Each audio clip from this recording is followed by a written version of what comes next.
When my grandfather passed away last spring, he left me his house in Pine Ridge Estates, one of those pristine suburban neighborhoods where the grass is always exactly 2 inches tall, and the mailboxes all match.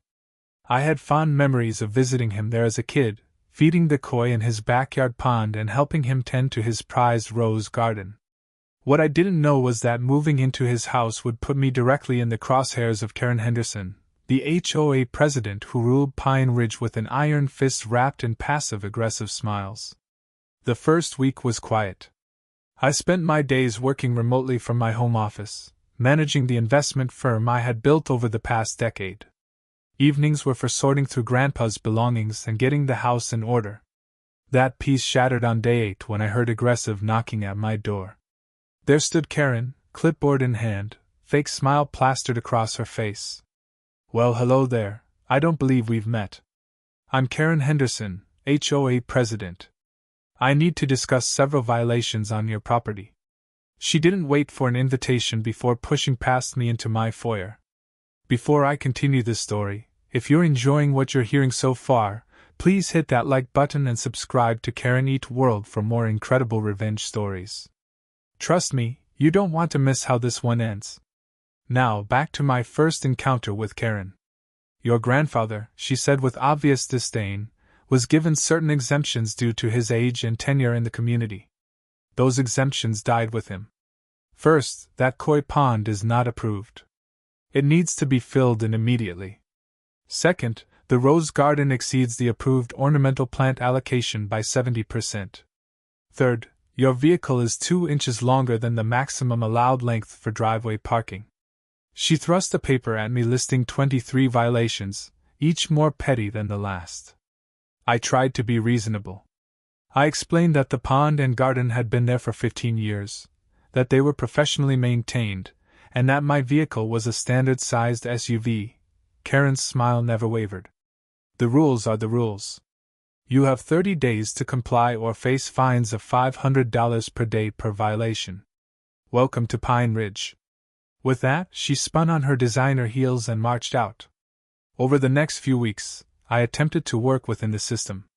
I submitted variance requests, attended HOA meetings, and even offered to pay for professional landscaping to modify the garden to meet requirements while preserving some of my grandfather's roses. Karen denied every request with visible pleasure. At one meeting, she actually said, "This community has standards, and we can't have every new resident thinking they're special. If you can't afford to maintain a property properly, perhaps you should consider a neighborhood more suited to your means." The irony of her comment wasn't lost on me. My portfolio could buy every house in Pine Ridge 3 times over, but I had learned long ago that true wealth whispers. I drove a nice but unremarkable car, wore simple clothes, and kept my business dealings private. Karen had no idea who she was dealing with, and that would be her downfall. The harassment escalated quickly. Daily visits became her routine, always with new violations. The shade of green I'd painted my shutters was half a tone off from the approved palette. My doormat was 1 inch too wide. The bird feeder in my backyard attracted too many birds, creating what she called an unsanitary condition. She even complained that the sound of the pond's filtration system violated noise ordinances, despite it being quieter than a whisper. 3 months in, I received a certified letter that changed everything. The HOA was initiating proceedings to seize my property through foreclosure due to unpaid fines, which had somehow reached $40,000. The letter cited a provision allowing the HOA to force the sale of a property if violations remained uncorrected for 90 days. Karen had been planning this from day one. That night, I made some calls. My law school roommate, now a partner at a major firm, laughed when I explained the situation.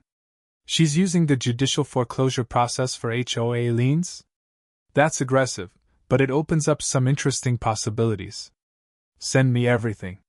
My forensic accountant, who helped me perform due diligence on acquisitions, was equally intrigued.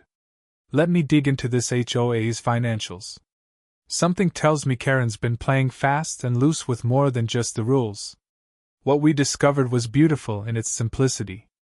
Pine Ridge Estates HOA had never properly registered as a nonprofit corporation with the state. For 15 years, they'd been operating in a legal gray area. More interesting still, Karen had been using HOA funds to pay her daughter's landscaping company for maintenance, a clear conflict of interest. But the real gold was in the community's original covenant documents from 1972. According to those documents, the HOA could only enforce rules that were voted on by a 2/3 majority of all property owners. I had my paralegal pull the voting records. In the past 5 years, Karen had implemented over 200 new rules, but voter turnout at meetings never exceeded 30%. Every single rule she was using against me was technically invalid and unenforceable. But I wasn't going to simply challenge the rules in court. That would be too easy, too expected. Karen wanted to play games with property? I would show her how that game was really played. I incorporated a company called Pine Ridge Preservation LLC and began my counterstrike. First, I purchased the 2 empty lots on either side of Karen's house through shell companies. The HOA rules she loved so much had no restrictions on undeveloped land, only on structures. Those lots would remain empty, but I had plans for them that were completely legal and utterly devastating. Next, I bought the house directly across from Karen's. The elderly couple living there were happy to sell for 20% above market value with the condition they could rent it back for $1 a year. They were tired of Karen's harassment too and loved being part of my plan. The piece de resistance required more creativity. I discovered that Pine Ridge's water rights were held separately from the property deeds, a quirk of how the land was originally developed. The water rights for the retention pond that ran behind Karen's house, the one that gave her property its premium lot status and lovely view, were for sale. I bought them immediately. While my lawyers prepared the legal bombardment, I began phase 1 of my plan. On the empty lots beside Karen's house, I installed exactly what the original covenants allowed on undeveloped land: agricultural equipment storage. Specifically, I parked 2 perfectly legal, fully licensed vintage farm tractors there, rusty and magnificent in their ugliness. The HOA rules she hadn't properly ratified might have prevented this, but the original covenants explicitly permitted agricultural use on undeveloped lots. Karen was at my door within an hour. "You can't park those monstrosities there," she screamed, her face red with rage. I smiled calmly and handed her a copy of the original covenant. "Actually, I can. Article 12, Section 3. Agricultural equipment storage is permitted on undeveloped lots. These are registered vintage agricultural vehicles, and I have all the proper documentation." She tried to call an emergency HOA meeting to create a new rule banning agricultural equipment, but that's when Phase 2 began. My lawyers filed an injunction against the HOA, challenging the validity of every rule passed without proper voting thresholds. Simultaneously, they filed a countersuit for harassment, discrimination, and violation of fair housing laws.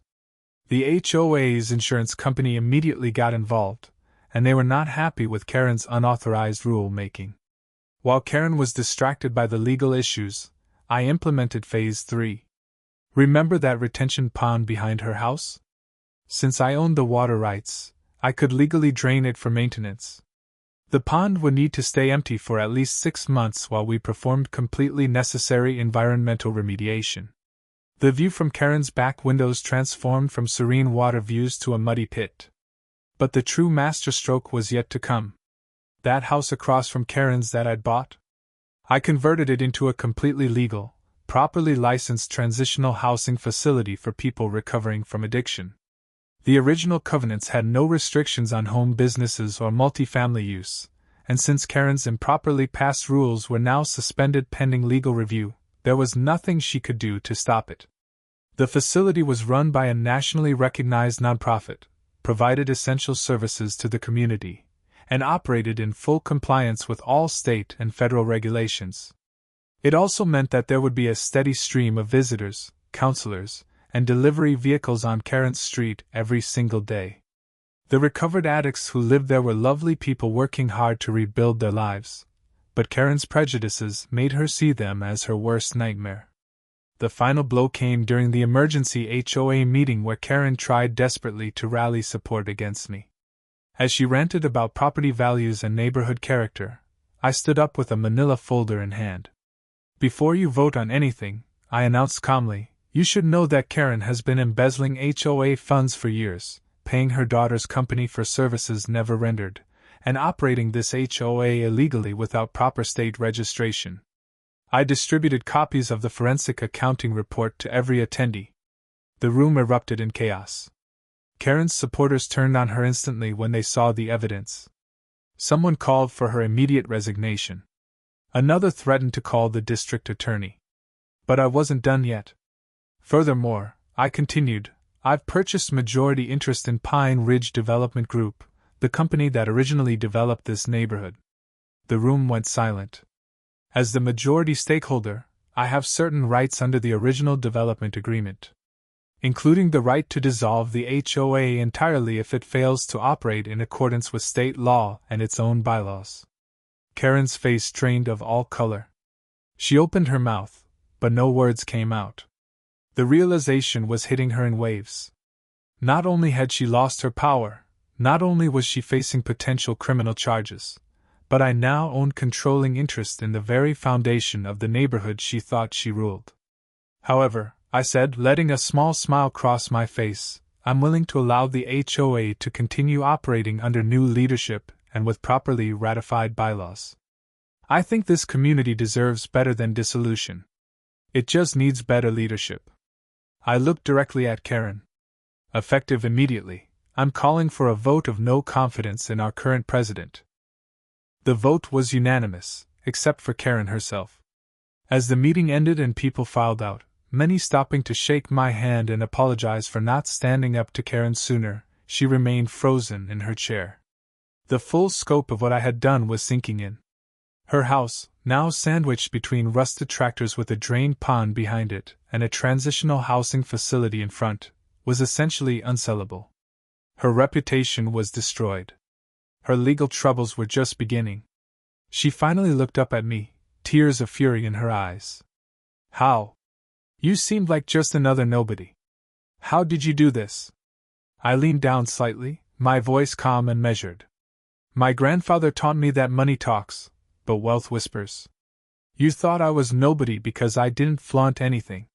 But here's the thing about inheriting land in Pine Ridge, Karen. I didn't just inherit a house. I inherited the legacy of one of the original developers of this neighborhood. My grandfather wasn't just a resident. He was one of the founders. And unlike you, he taught me that true power isn't about controlling people. It's about knowing when and how to use the resources at your disposal. I straightened up and headed for the door, then paused. Oh, and Karen? Those tractors? They're staying right where they are. Forever.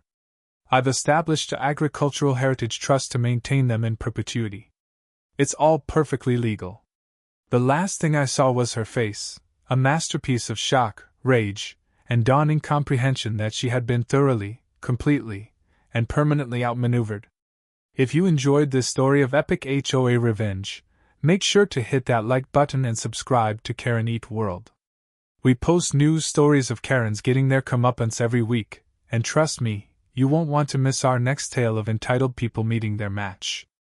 Remember, the best revenge is always perfectly legal, and sometimes, the quietest person in the room is the most dangerous. Thanks for listening, and we'll see you in the next video.